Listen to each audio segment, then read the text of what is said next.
Hey man, it's your boy Fool with the Camera. Just jumped off the porch, dirty glove back. Like tryna ball young nigga. It's on my thoughts. I take a charge on my nigga. Shit. We got Fool with the Camera today. Welcome to Off the Porch, bro. Man, what's up, man? Thank y'all for having me. Yeah, I appreciate you being here, man. How you feeling today? I appreciate y'all, man. What's up with you though? Yeah, shit, man. Y'all been killing it with this shit too, though. This some new. Watch everybody start doing this shit. Yeah. You know, starting to try and start some trends here, man. Nah, for sure. All right, so let's jump into it, man. You've had a great 2019 already. For sure. What has this year been like for you? Man, it's been very. I can't even put it in one word, bro. It's been a very humbling one, you know, because you know, coming from where I come from and just business-wise, personal-wise, on so many different levels, I'm just learning so much, bro. You know, so I'm really just opening up my mind and my energy right now, you know, to really just continue to be great, bro. But it's been fun as hell, though. I ain't gonna lie. Like, I be doing shit I ain't even know I even be doing right now. You feel me? So, you know, it's been definitely a humbling experience. Yeah. Are there any goals you haven't reached so far in 2019? Yeah, we still see 2019. Like, I ain't gonna lie, man. We already in 2020 for real. Okay. Like, we just want to finish this year out strong. You know, I got some big stuff coming up. I just started my record label, so I got a lot of stuff in the works that we just like, you know, just gathering all up. So at the end of this year, we can go into the next year already really kind of like still. Yeah. You know what I'm saying? But yeah, I got a lot of things I want to get done for the rest of the year. It ain't even over yet. Yeah, exactly. Yeah. All right, so let's start with the beginning from you. You're originally from D.C. Southeast. Southeast D.C. All right, so what was it like growing up on the southeast side of D.C.? Like a lot of other places that, you know, trenches, projects, you know. It was tough because, you know, especially when you got like, you know, substance abuse in your family, you know, whether it be your mother, father, or whoever, it always hit close to home. So it was definitely tough, bro. You know, we learned and struggled and had happy days, good days, bad days, you know. And I think, you know, a lot of people grow up in the projects and in the hood, and you know, a lot of with those bad days come a lot of glory too, cause you just appreciate the small moments. You know what I'm saying? So I mean, it was definitely like any other, you know, neighborhood or area. Yeah. And speaking of DC, how does that compare to the rest of the DMV? See, you about to start some shit. With DC, right? Like, all right, so you got the DMV, DC, Maryland, Virginia. That's what it stands for. So DC is what the D stand for. Yeah. The Maryland, you know, you got like PG County, Moco, like Waldorf, and it just depends, because you know, we had go-go's out there too. But with DC, starting with DC, I mean, me being from DC, me just have my personal experience and feeling like, and I know a lot of people like feel like this too, because I mean, if you're from that area, you just gotta keep it real.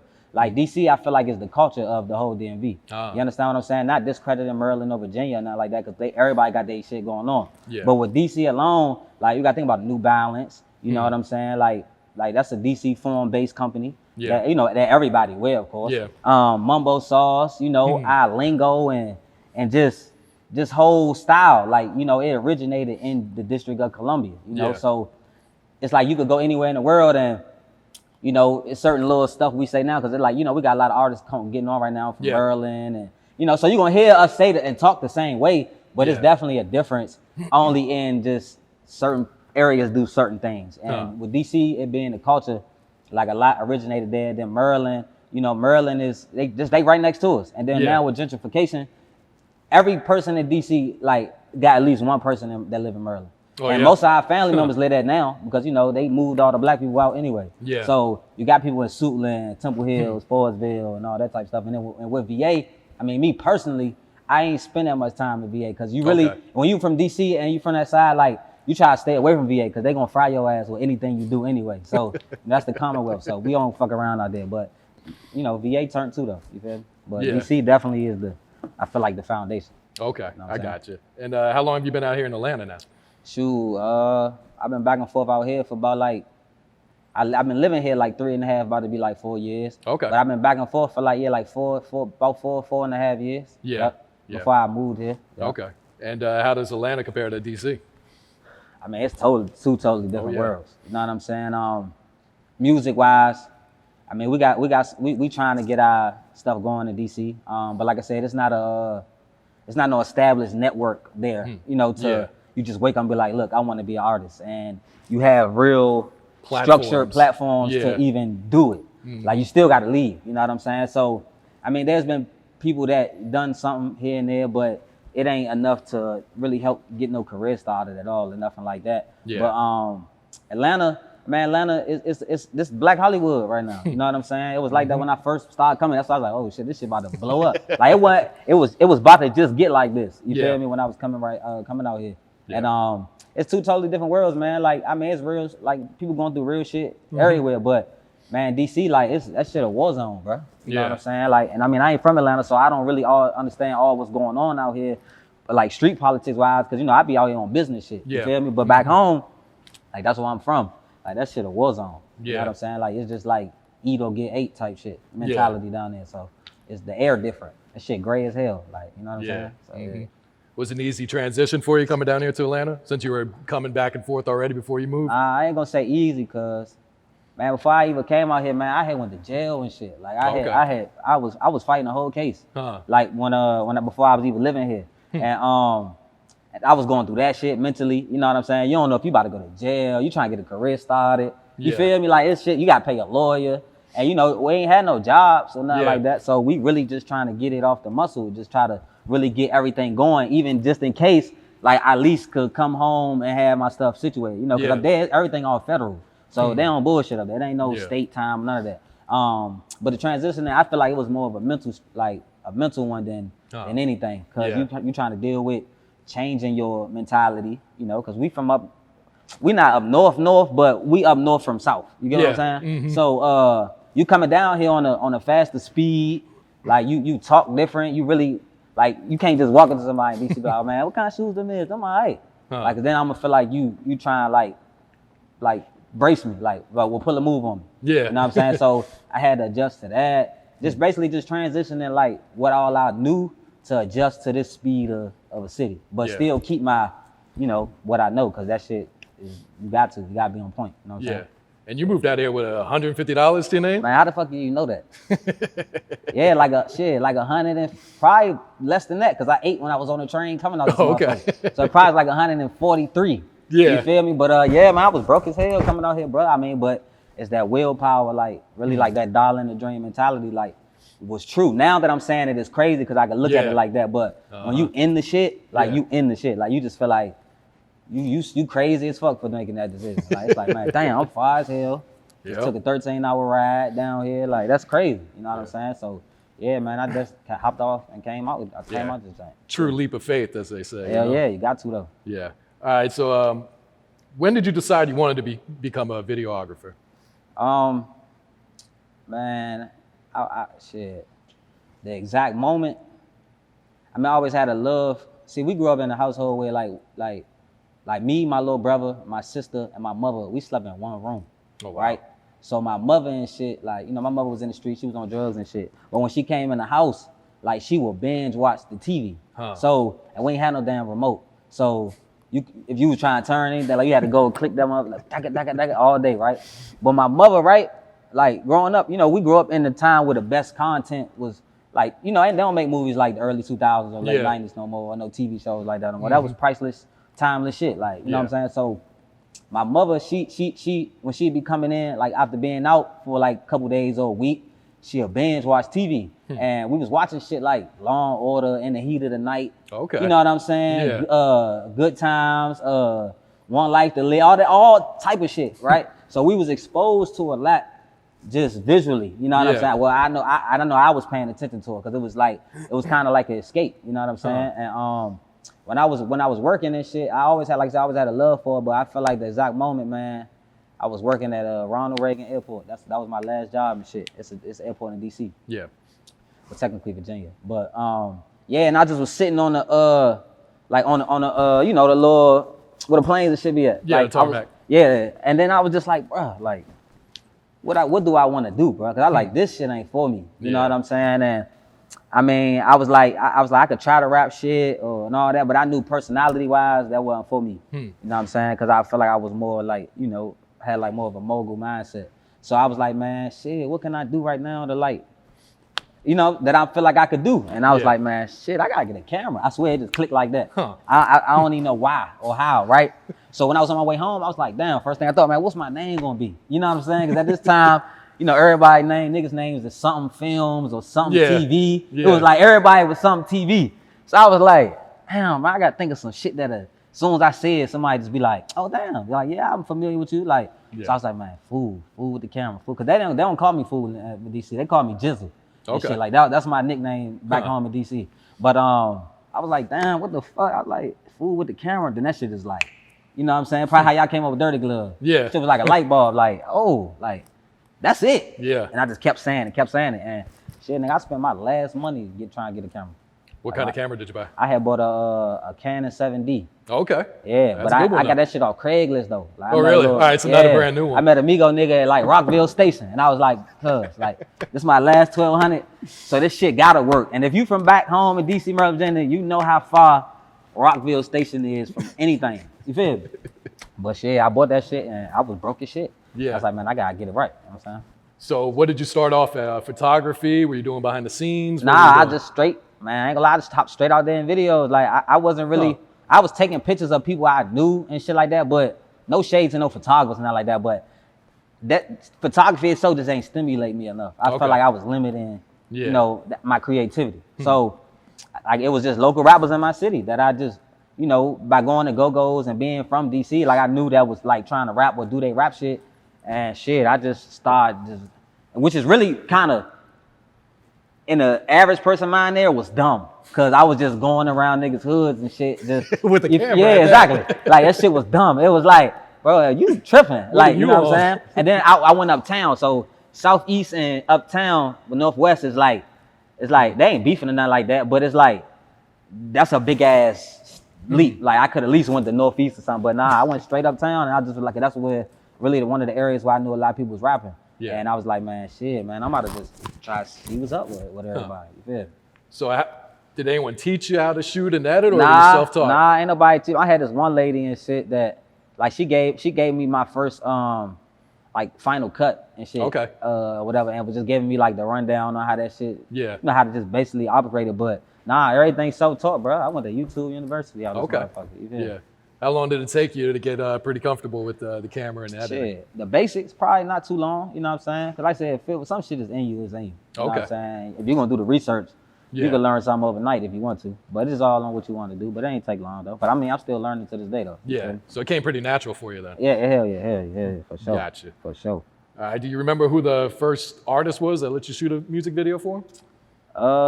Shit, man. It was well, first, damn. Like the first video I shot, like that was like, damn, like I shoot videos. Huh. Like was Fat Trail. Really? And my CBE, it's a group, it's a hood back in DC. Well, they a group label too. Yeah. Named CBE. It's named Lil Tay and Killer, Uptown Killer. And they had a song with Fat Trail and shit. And shit, that was like my first real little money too. Like I got $500 for that shit. So you got paid for the first video you shot? Yeah, oh, look, you feel me? Like, I probably had like a good $750 to my name. You hear me? At this time, and yeah, bro, that was my first jump. That I was like, all right, like we probably could do this shit, bro. And that shit was hectic because niggas was getting foreign cars. Like we was going location. Like I wasn't even ready for that shit. You feel me? But shit, we made that motherfucker happen though. Yeah. How'd you talk him into letting you shoot it with no experience? my partner G, who y'all don't see and shit. Okay. This nigga don't be on Instagram and shit. Nigga over there, he don't be on the gram and nothing like that. But he had like a relationship with one of the old heads over there. So. I mean, he was shooting before me, so you know what I'm saying? It was just, I mean, it was like, yeah, we got this nigga food or whatever, and it was like, all right, well, let's get it done. You know what I'm saying? And I was shooting a little joints around the city, but it still wasn't enough to. Yeah. I mean, when they asked how much, cause they asked me how much I wanted. Shit, I was like, all right, give me a second. We went back to the car and had the huddle real quick. Like, what the fuck I tell these niggas? Like, what should I charge? You feel me? Like, I don't want to fuck myself, but at the same time, I don't want to do too much. You know what I'm saying? But shit, yeah, like like 600. That was my first like $500. Yeah, that's pretty good. You're getting paid on your first music video, you know? Yeah, so that shit was lit, man. Yeah. Do you remember which was your first music video that hit 1 million views? My first million alone, shit, it was Gleesh Walk. Okay. Yeah, I think on YouTube, I think that was my first million. Yeah, it was either that or that Pee Wee joint. It's even between Pee Wee, Long Way. It was a joint called Work. Okay. That was my first video I did in Atlanta. Really? Or it was that Gleesh Walk. Oh, okay. Yeah, one of that them shit was two. hard. Yeah, like my first solid M by myself. For Yeah. Sure. So when did you start coming down to Atlanta to start shooting? Shit, 20. Shit, I don't even know. Or let me ask, how long were you shooting up there in DC before you came down? Oh here shit, and probably started like a year. Okay. Probably like a year. But like at the end of the year, I knew that shit, if I don't get the fuck, like I'm either gonna die or I ain't gonna never make it. Really? Yeah. Cause that's just how that shit be working.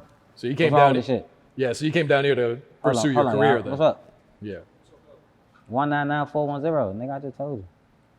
Y'all burnt. Go ahead, Hayes. So you came down here to pursue your career then? Hell yeah, man. I just knew that music-wise, it wasn't gonna just work in DC. Yeah.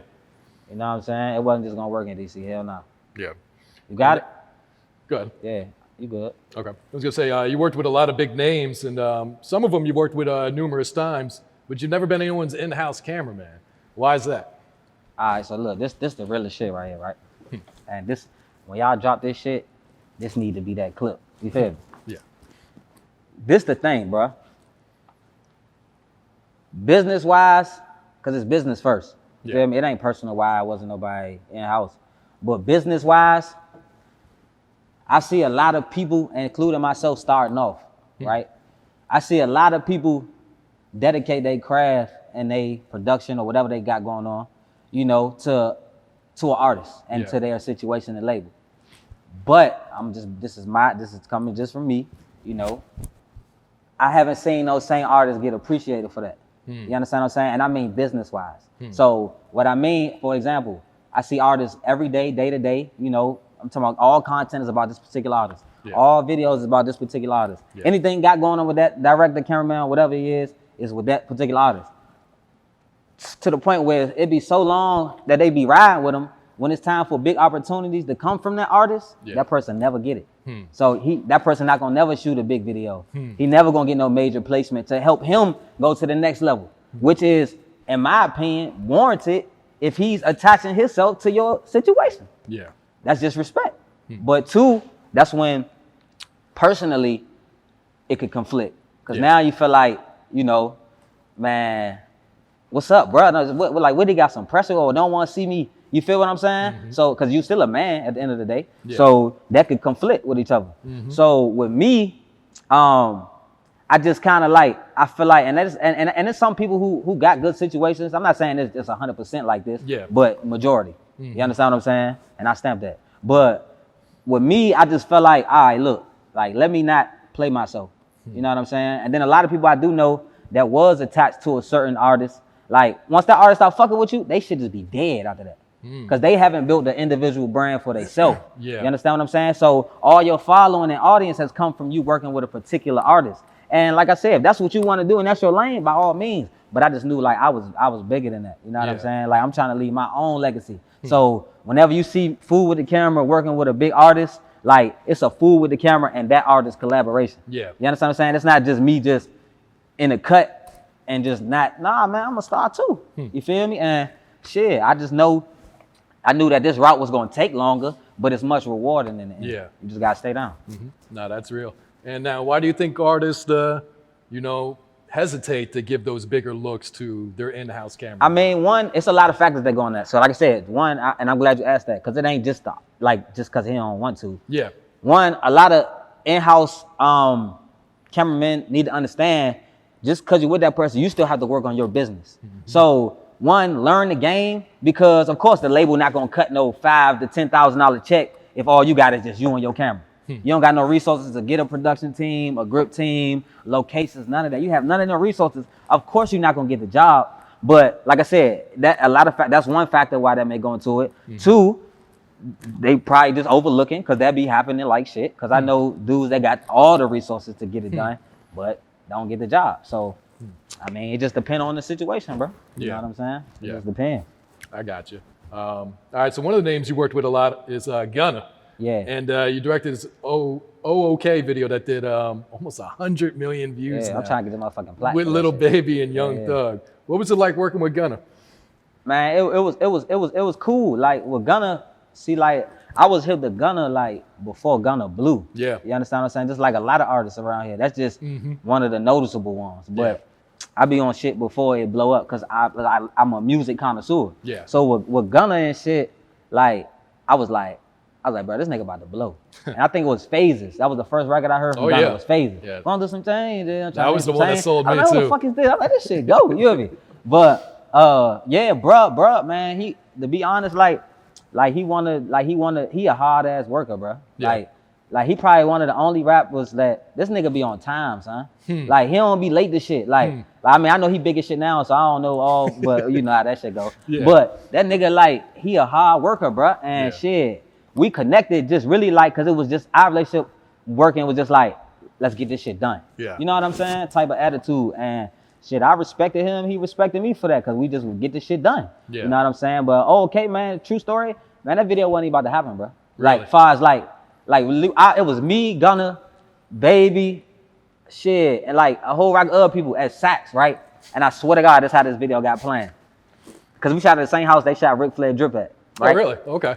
We're in Saks Fifth, nigga. I'm in there trying to buy some shoes. This nigga Gunna say, hey, fool. I say, yeah. He said, man, we gotta shoot okay tonight. Man, it's like 6 o'clock. You feel me? It's like 6 p.m. we in that bitch, right? I'm like, all right, you know, all the rip. You like, all right, bet. I'm like, but I'm like, oh shit, nigga, we gotta Thug on this bitch, Baby on this bitch. I'm like, we gotta get this shit together, like, in the store. You feel me? So he like, man, what we need to do? We need to get this shit done. We need to get this shit done. I mean, we need a crib. We need something, like, you know what I'm saying? So we in Atlanta. I'm like, all right, I know I can find it, but nigga, I know we about to get taxed right now. You feel me? That's like trying to find a brick in 5 minutes. You feel last me? minute. So shit, I was like, all right, bro, all right. So I said, fuck the clothes, shoes. I just like, all right, I'm about to leave. Let me go sit in the car real quick, get this shit together. Cause I'm like, man, this shit, we need to put this shit together now. Cause I feel like it was that, you know, I just be in that moment. And shit, we found the spot and shit and got that shit done like that same night. But yeah, that video wasn't even about to motherfucking happen though. Yeah. But shout out to Gunna, man. Yeah, that's crazy. Is that video got the most views out of all the ones you've done? Between that and that 21 Savage joint, like you Jones went out the roof. And then shit. Yeah. But we did Drip or Drown first though. Yeah. Yeah, that one did like 30 million too. Yeah. We did that joint first. Yeah, we shot that shit in like 40 minutes. Really? Yeah. But did I think that shit was gonna blow like that? Hell nah. No. You know what I'm saying? I knew he was gonna blow, but I ain't. Yeah. Cause I was checking Drip or Drown on my joint, on my YouTube. So like, it's probably, that shit was at probably like 500,000 and probably like a week and a half or 2 weeks, right, G? And then next thing I know, man, that bitch was at like 3 million when I woke. I was like, man, what the fuck? Man, that shit went like. Yeah.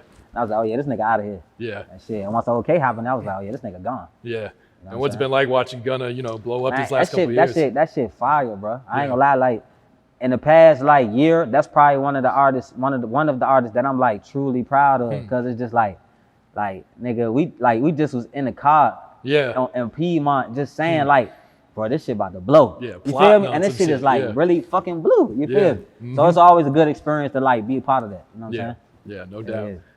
You also work with Young Nudy a lot. Yeah, shout out to Nudy, Our Nightlife. Nudy like, to me, I ain't gonna lie, that nigga like the Beanie Siegel of Atlanta. Like, Youngin is like, he hard. That's a hell of a comparison. Yeah, he hard. Like, he hard as shit to me. But I feel like his wave about to come. Yeah. Like, cause of course everybody know Nudy, and Nudy turning up, book and all that. But I feel like he ain't hit his pocket yet. No, you know what I'm saying? Cause the people, they about to, like, Nudy gonna be the motherfucking Baphomet of all the fuckery that come and just like, y'all bitches thought y'all seen something, bitch, now this that slime ball shit. You feel me? So Youngin definitely about to take off. Like, he about to take way off. Yeah. What's it like working with him on set? He's got a crazy personality. That nigga crazy, bro. That nigga's crazy. You feel me? Nudy, you know, he a good nigga. Like, he stand up, straight up, you know what I'm saying? Straight to the point. Like, I fuck with him because he be in his own world and shit. Like, that's how I am. Like, there be a whole rack of shit going on, but I be really in my own. Like, I don't even be stunning that shit. Like, that's how Nudy is and shit. He really he a creative ass motherfucker though. Yeah. Like, he one of them dudes, like, he remind me too, like, not style-wise, rap-wise, but like personality-wise, like Waka. Think about how many people might have thought Waka was retarded back then, right? Just yelling and shit. Yeah. But the nigga was intelligent and shit and creative though. Yeah. Like with Nudy, you might catch it like, man, that nigga just a wild ass East Atlanta, just wild nigga. But man, that nigga's creative and smart as shit though. Yeah. Like, and you shot the video with him and Megan Thee Stallion too. Yeah, we just did that joint. Yeah, we just did that joint. That shit, shout out, that joint going off, taking off right now. Yeah. Pierre and all them. Yeah, that shit was hard though. What was it like working with Megan? Man, she tall as fuck, bro. Like I ain't know she was that motherfucking tall. That was my first time seeing her. Yeah. But hell yeah, she cool though. Like she been kicking her shit. Yeah, like, she easy to work with. Yeah. She easy to work with. She gotta make sure her motherfucking lighting right though. Cause she don't play that lighting shit. She was sitting. Oh really? Yeah, y'all gotta move this junk right here. I'm gonna bring this motherfucker. I was like, all right. Yeah, she cool though. Quando Rondo, another artist you worked with on too. multiple videos, Back to the Basics, Three Options, Thuggin' For Real. What do you enjoy about shooting with Quando? See, Quando, man, Quando like he like my, like if you had like a cousin who you just like, you can't wait till y'all link up, cause it just be like, the energy just be like, he a young nigga, you feel me? Yeah. So like, he really got that young nigga energy. So, I mean, which two can throw off the wrong person if you're not used to dealing with, you know, like you're not really coming from this like side of, like, you know, cause we all our sides similar no matter where we from. Yeah. You know what I'm saying? But like working with him, like it's always something with that boy. Like youngin a good nigga, but he be tripping. Yeah. That nigga Quando be tripping, bro. Yeah, I saw you mention on IG that his video In My Section is one of your personal favorite videos that you've done. Why is that? In My Section, because it's like that joint really, like that's why I love working with him, because he got records that be like hitting home type shit, you feel me? And I went to Savannah, like we shot that joint in Savannah. Okay. And just to see the culture and shit, because that's why I like this music shit, one of the beauty of it, like you get to travel and see how different people live. And In My Section, it just really, like, you gotta think about it, like I'm not too familiar with all the artists that is coming out of Savannah right now, but I know that like he like top tier. And to know that little ass town, like if you go there, bro, like Savannah, like for me, the vibe was just like, damn, like how the fuck niggas make it out this shit right here? You feel me? And to know that he like really like is breaking breads, cause you know he be doing numbers. Yeah. Like it just was like, damn, like this record like hard, cause it give you motivation to those that's in those same situations. Like can't believe, like, or don't see hope that they could get out that shit. Yeah. So that's definitely one of my favorite joints though. Yeah, I got Hell you. yeah. All right, Fool. So you shoot a lot with the Red camera now. Hell yeah. What do you like about working with that camera? Shit, funny story, man. Like, camera I had before that, I lost all that shit. Like, nigga broke in my car and shit. Oh, like, really? Yeah, I was at fucking Walgreens.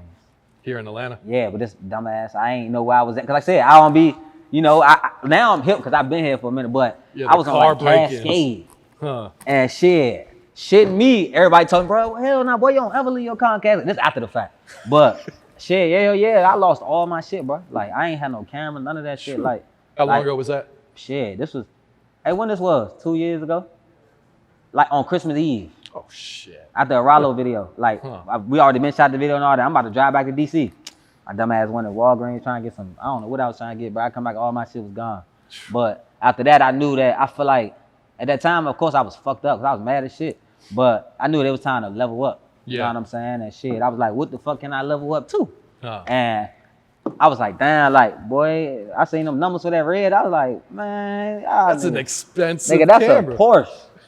You feel me? I was like, boy, I could go buy a Porch and just be acting rich then. Fuck it. You know what I'm saying? But I was like, hell nah, I ain't about to play myself like that. But I love that camera though, man. It really pushed me to, I did some big videos on that camera. Yeah. You know what I'm saying? So I definitely fuck with it for one, the quality and the production value that it has. And just overall, like, it just always pushed me to make better shit though. Because the more you push, the more that camera give you. You know what I'm saying? Shit like a relationship. Yeah. So let me ask you, how does having a bigger budget for these music videos help you in your vision? Everything. Because once you start understanding the business, you realize you really can't do a lot of shit without the budget. Yeah. And a lot of people had this big misconception that, all right, say you might hear somebody charge this much, that much. You be like, damn, they make a lot of money. But you spending that money. You spending half of that shit. Yeah. If not more, you know what I'm saying? But see, that's when it comes business-wise, of course, you gotta learn how to budget. But the majority definitely has to go to the video. And I think that's why a lot of directors don't make it. Like, or cameramen don't make it. Because one, starting, like, everybody want to taste the bag. Everybody want to taste the bag. Of course, we all, it's about the money for everybody and to live and survive. But you gotta understand the job that you have.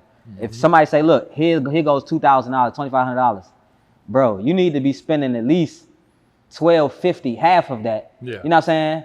Like, cause I know people still got bills, kids, all that real stuff. if you can make your vision get done with that, cool, get it done. But nah, man, you gotta the bigger the budget, the bigger the vision gotta go. So I spend more. You know what I'm saying? And you just gotta learn how to manage and maintain, because I'm the type of person, I could tell if you ain't spend no money on your video. Yeah. Like, I could tell if you capped. You know what I'm saying? Like, and that shit ain't never a good look, because you're not gonna have a long career like that. You feel me? Because it's gonna be obvious. You can't say you get $5,000 video and I can sit here and see that you only spent like $450.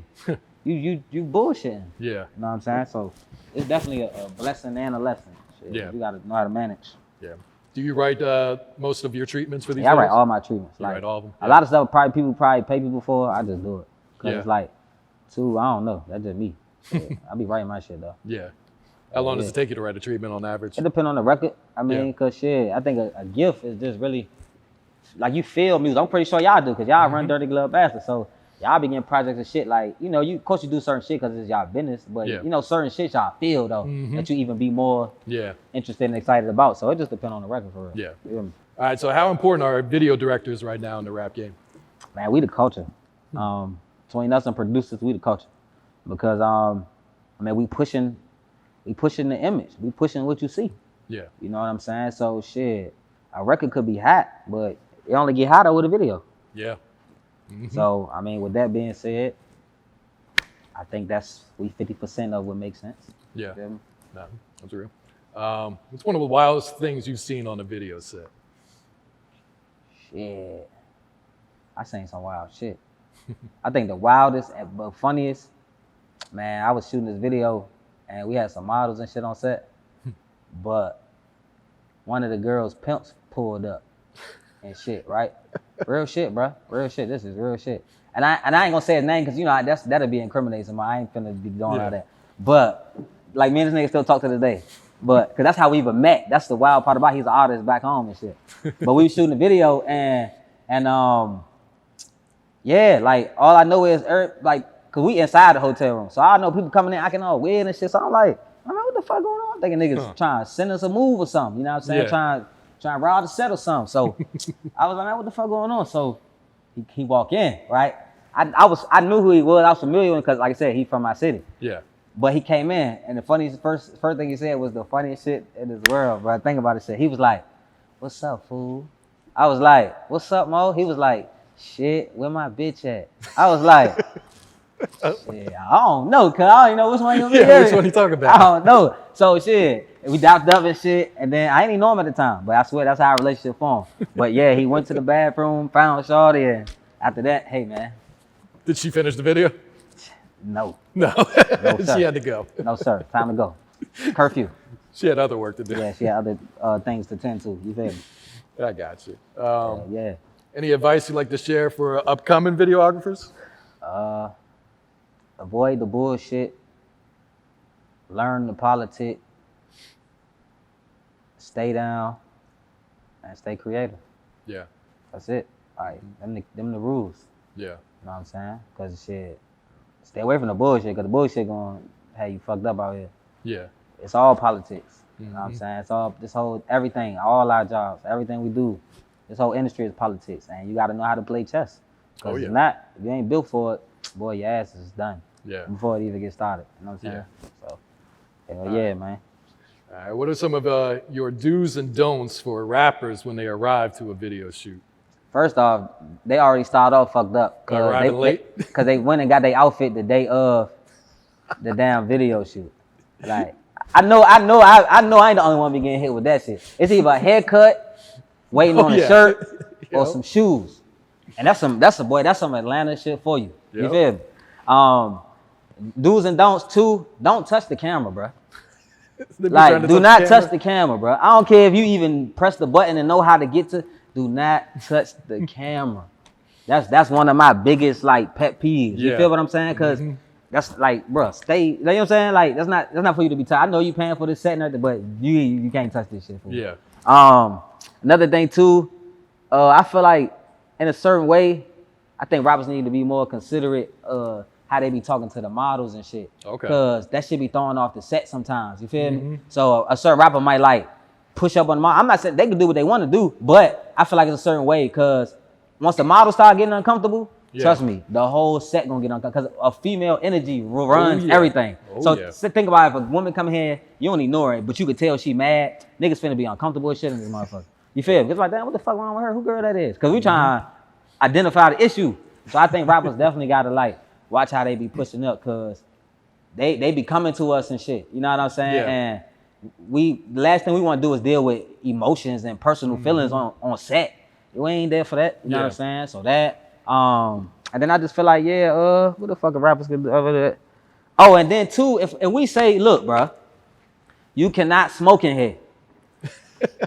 Do not smoke in the establishment. Cause end of the day, you paying for it. Yeah. But on top of that, it's just like respect, cause that kind of be fucking up some of our relationships. You know what I'm saying? A direct relationship with the location. Cause I might be coming a dirty glove for 5 years. Yeah. And if I say, look, bro, and it be simple too, I be like, cause people becoming more understanding that people smoke. Yeah. So I might be like, look, bro, just smoke in the back. Yeah. And niggas will purposely smoke in the front.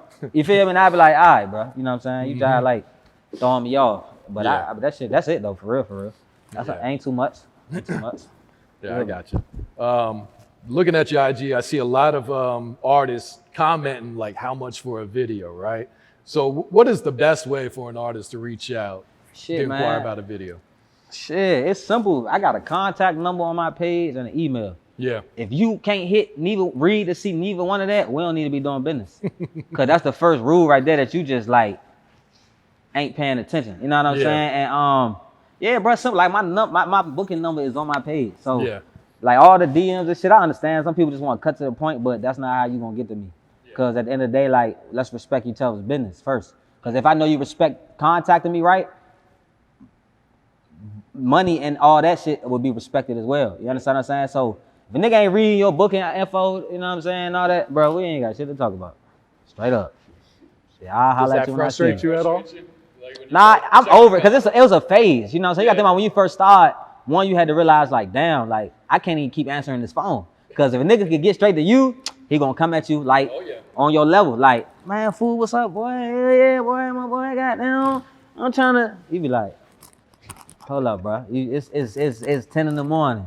First off, like, you know what I'm saying? Second off, I'll be honest and say I ain't that patient with bookings. Like, that's why I got my partner to handle all that, cause like I be just trying to get straight to the point. Like, and not saying it's just like, look, nigga, how much you got? But it's more so on the thing like, let's just talk straight business. Like, let's not like dance. You know what I'm saying? But yeah, booking contact, man. Just hit that shit. All right, so Roth Records. Yeah. That's you, right? Yes, sir. So why did you decide to start your own label? Shit, that just go back to what we said as far as like I be on shit before it blow. Like, just to break the air, bro, and the silence, bro, on some real shit, like, bro, like, and I'm saying this humbly, like, for sure. Like, bro, I've done a lot of shit for a lot of artists that, like, y'all probably have no clue about. I mean that I had something to do with their situation. You understand what I'm saying? And one, I do it out of the, like, genuine, like, care to want to see people be like on and good and shit, cause I get a kick out of this shit. But on top of that, I understand that, damn, like that's really a business though. You feel what I'm saying? And like I can monetize that shit. And on top of that, it only makes sense. Like, you know what I'm saying? I wanted to start a label, bro, cause I mean that's one of my like biggest goals is to help and facilitate a roster of artists. Cause I know one, like I do that shit. Like mentally I be already doing that shit. You know what I'm saying? And I be helping people with their situations left and right. Whether it be bookings. Like, I brought got a lot of people booked in DC. You know what I'm saying? A lot of artists, I ain't gonna say no names because they know. You know what I'm saying? But I got a lot of artists, like, they first shows in DC. Like, booked, like, 10 bands, 15, you know what I'm saying? I got a lot of artists, they first big feat. Like, that's what I do. So, it's just like, damn, I can do that for my own artists. You know what I'm saying? And then, shit, that's when you reach mogul shit. Like, and then I know I can tie all what I got going on. Like, that's totally separate from Fool with the Camera. So really, y'all about to see artists popping that y'all ain't gonna know I'm behind. Real shit. And I want to really keep it that way, cause I'm about to fuck niggas' heads up. No bullshit. Like I'm about to fuck niggas' heads up. But I got artists and shit right now, man. I got my first artist signed, his name is Troux. And shit. He from Washington DC. Man, he too hard, bro. And I know y'all fucking with him already and shit, posted this shit, but he too hard, bro. And then I got some other artists that I got some shit in the world. I ain't gonna say too much because niggas be trying to run over the swag. Yeah. What do you look for when you sign an artist? Dedication. That's the first thing. Cause as long as I know you dedicated to what you got going on and what you want to do, like you gotta be loyal to the situation for yourself. You understand what I'm saying? Because me just coming in helping you, yeah, I got resources all day. I got the resources that people look for to break niggas. You know what I'm saying? But that shit ain't gonna never work if you ain't mentally prepared or right. And I think that's why a lot of artists can't get there. Because they understand, bro, it's a mental game first. You understand what I'm saying? Like, you gotta be a star. You gotta know you a star. You feel me? Like, you gotta really get rid of just being a human, for real, in a way. To know that, all right, look, this is what I wanna do and pursue, that I die about this shit in a way. And long as you got that attitude mentality, you know what I'm saying? Then you cause that one, you're gonna be open to learn business. So business you gonna take the game and use it and run with it. Niggas don't be using it, bro. You understand what I'm saying? So that's really having a great mindset on and being really about what you want to do. Because other than that, it's just a waste of time. And shit, it be stars and people all day, but shit, you could be a star all day and have great music, but if your head fucked up, that's a battle you already lost. You feel me? Straight up. All right, I saw you went out to Dubai to shoot a fashion video recently. Yeah. Did you ever think your camera would take you halfway around the world like that? Fuck no. Man, that was the longest flight of my whole life. That was my first time like out the country. Oh yeah? Okay. Yeah. So hell nah. Like yeah, I think bro, I still be adjusting to this day. So like I remember we was going out there and I was at the airport like looking at certain like what certain these flights was going to. Yeah. Like one of them jokes say like Addis Ababa, like or some shit. Like it's over there, like Africa and all that. Yeah. And I'm looking like, man, where the fuck is we going? You feel me? And then I'm looking at the route that we gotta go, that we taking, you know, cause they be showing you sometimes. To get there, I'm like, nigga, we flying over Iraq. Yeah. You know what I'm saying? Mm-hmm. I was like, oh, I get to call it niggas cause, you know, I'm about to fly over Iraq, bro. You hear me? Like that shit be wild, cause it's just like, man, I used to dream of this shit, bro. Yeah. Like, I used to be, like, you gotta think about it, I used to work at the airport, so I used to be wondering where planes and shit was going at and shit. But it was always a dream, bro, of just really being on, like, I went to the other side of the world, bro. Yeah. Like, literally, it was morning time there, it was nighttime here, type shit. And I'm sitting here like, man, what the, like, in real time, though, you know what I'm saying? So Dubai showed me that, man, like, I gotta get to it, you know what I'm saying? Because it's real shit going on out here in this world, you feel me? Yeah. So hell no, I ain't think I'd be there. Yeah, how motivating was that, though? It was motivating as hell, bro. Like, when we got off the plane, like, now I was in a whole nother country. You get what I'm saying? Like, I know this sound regular to a lot of people. It's like, of course, people been taking trips. But, bro, ain't shit humble me like Dubai. Because it's just like, them folks don't even understand what I was saying. You feel me? I'm sitting there talking, trying to get simple directions like, where's baggage? And they like this. You know what I'm saying? I like, hold up. Like, what are we doing? And, yeah, it was a humbling experience, bro. It showed me that, like, I got to get to it, man. Because I got to have some property or some shit over there or something. You feel me? Yeah. Yeah. All right, Fool. What else you got coming up right now? Man, a lot of shit, bro. I'm revamping. Like, I'm just about to take it up another notch. Like, it don't never stop with me, bro. Like, anytime y'all gonna check in with me, it's gonna always be something new. Cause I mean, that's what it's about. If you ain't doing that, you done. You know what I'm saying? So I ain't gonna say too much, cause I know, you know, niggas about to be watching this shit, so they gonna see. Yeah. They gonna see, bro. All right. Anything else you want to add? Free Rallo, man. Yeah. That's it. Think about it, giving me chills. Mama still crying for real.